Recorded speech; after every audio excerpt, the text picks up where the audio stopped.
ప్రభుత్వ వైఫల్యాలను ప్రజల ముందుకు తీసుకువెళ్లాలని మాజీ మంత్రి దాడిశెట్టి రాజా పిలుపునిచ్చారు. సోమవారం సాయి వేదికలో జరిగిన మండల స్థాయి సమావేశంలో కార్యకర్తలకు దిశానిర్దేశం చేశారు.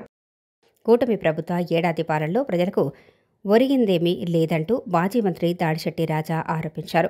తొని సాయి వేదికలో ఏర్పాటు చేసిన మండల స్థాయి నాయకుల కార్యకర్తలు సమావేశంలో ఆయన పాల్గొన్నారు. కార్యకర్తలను ఉద్దేశించి ప్రసంగిస్తూ ప్రభుత్వ వైఫల్యాలను ప్రజల్లోకి తీసుకెళ్లాలని పిలుపునిచ్చారు.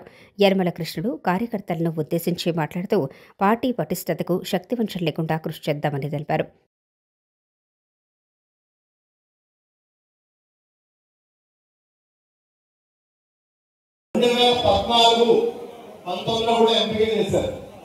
అప్పుడు కూడా నితిన్ రెడ్డి గారి మీద తప్పుడు కేసు పెట్టి అరెస్ట్ చేసిన పరిస్థితి చూసాం.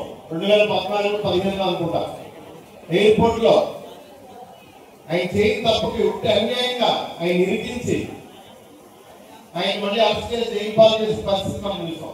మళ్ళీ ఇప్పుడు నితిన్ రెడ్డి గారు ఉట్టి అన్యాయంగా రకరకాలుగా పలుచల్లి ముందు వాళ్ళ పరిస్థితి ఎలా ఉంటుందంటే ఎల్లో మీడియా ఎవరినన్నా ఒక టార్గెట్ చేస్తే ఆ ఎల్లో మీడియా రంగంలో దిగుతుంది.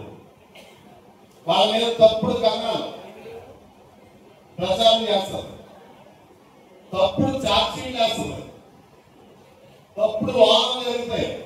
ఎల్లో మీడియా అన్ని తప్పుడు తీర్పులు ఇస్తారు. ఆ తర్వాత ప్రజల మనసులో ఒక 5-6 రోజులు కాలికేయుల మాదిరిగా, అనకొండల మాదిరిగా, సైంధవుల మాదిరిగా ప్రజల మనసుల్లోకి ఎల్లో మీడియా విషయాన్ని చూపించి ఆ నాయకుడి